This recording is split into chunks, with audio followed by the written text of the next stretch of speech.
Assalamualaikum warahmatullahi wabarakatuh. Perkenalkan, nama saya Pak Karunia dari kelas 11 IPA 2. Di sini saya akan menceritakan sedikit tentang pemanasan global. Pemanasan global adalah meningkatnya suhu rata-rata permukaan bumi akibat meningkatnya emisi rumah kaca pada atmosfer. Pemanasan global akan diikuti dengan bergantinya iklim seperti meningkatnya curah hujan di beberapa belahan dunia sehingga terjadi banjir dan erosi. Sedangkan pada belahan bumi lain akan mengalami kekeringan yang berkepanjangan.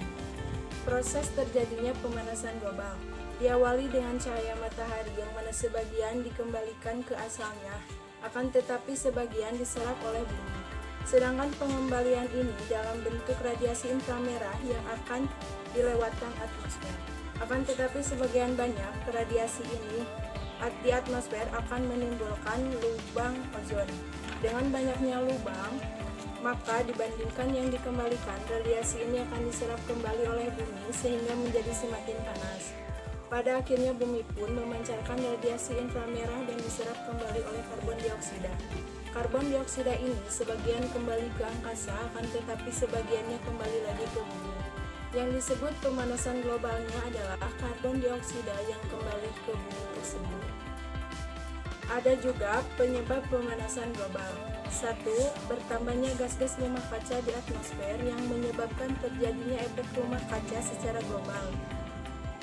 Juga berkontribusi langsung terhadap pemanasan global seperti energi, transportasi, industri peternakan, industri pertanian, tambang industri, dan limbah rumah tangga. Yang kedua yaitu pencemaran laut. Lautan dapat menyerap karbon dioksida dalam jumlah yang besar. Akan tetapi akibat pencemaran laut oleh limbah industri dan sampah, laut menjadi tercemar sehingga banyak ekosistem di dalamnya yang musnah. Yang ketiga yaitu penebangan dan pembakaran hutan yang sangat berdampak buruk karena hutan dapat menyerap karbon dioksida di atmosfer. Yang keempat yaitu mencairnya es di kutub. Permukaan es berwarna putih dapat memantulkan lebih dari 60% sinar matahari. Akan tetapi jika semakin banyak es yang mencair, maka sinar matahari tidak dipantulkan seperti sebelumnya. Karena lautan hanya dapat memantulkan sinar matahari sepersepuluhnya saja. Ada juga dampak pemanasan global, yaitu 1. Mencairnya es. Kenaikan temperatur dari tahun ke tahun menyebabkan es di kutub mencair yang sangat berefek besar pada ekosistem. Yang kedua yaitu ketinggian air laut. Hal ini diakibatkan karena es kutub yang mencair yang menyebabkan kota-kota besar di dunia akan lumpuh karena sebagian besar terletak di sepanjang garis pantai.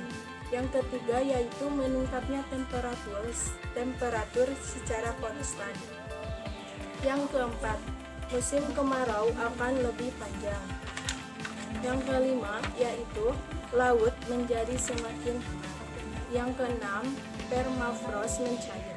Permafrost adalah tanah beku. Jika permafrost mencair, maka karbon dioksida yang membeku di tanah dapat lepas ke atmosfer dan memperparah efek rumah kaca. 7. Salju dan es semakin sedikit. Yang kedelapan, musim menjadi tidak menentu. Pergantian musim akan menjadi tidak menentu, terutama di wilayah Khatulistiwa. Yang kesembilan yaitu badai dan tornado menjadi lebih kuat dari biasanya. Yang terakhir, yang ke-10, siklus hidup tumbuhan dan migrasi binatang menjadi berubah. Ada juga cara mengatasi pemanasan global. Agar dampak pemanasan global tidak bertambah parah, kita dapat mengurangi dampaknya secara tidak langsung dengan melakukan sesuatu yang kecil dan sederhana. Beberapa cara mengatasi pemanasan global yang sederhana ini adalah 1. Mengurangi pemakaian energi listrik. Dengan melakukan ini, kita dapat mengurangi kebutuhan listrik di pembangkit listrik. 2. Pemakaian plastik dan limbah yang tidak dapat didaur ulang. Agar kita tidak mencemari lautan, kita dapat mengganti kantong plastik dengan shopping bag. Yang ketiga, memakan daging sapi. Memang hal ini sangatlah sederhana, tetapi hal ini dapat jauh menurunkan jejak karbon kita. Yang keempat, kendaraan umum. Beralih dari kendaraan pribadi ke kendaraan umum dapat mengurangi jejak karbon dioksida yang kita hasilkan. Yang kelima, menanam pohon. Dengan melakukan ini, kita dapat mengurangi karbon dioksida di atmosfer. Dan yang terakhir adalah mengingatkan orang lain mengenai bahaya pemanasan global.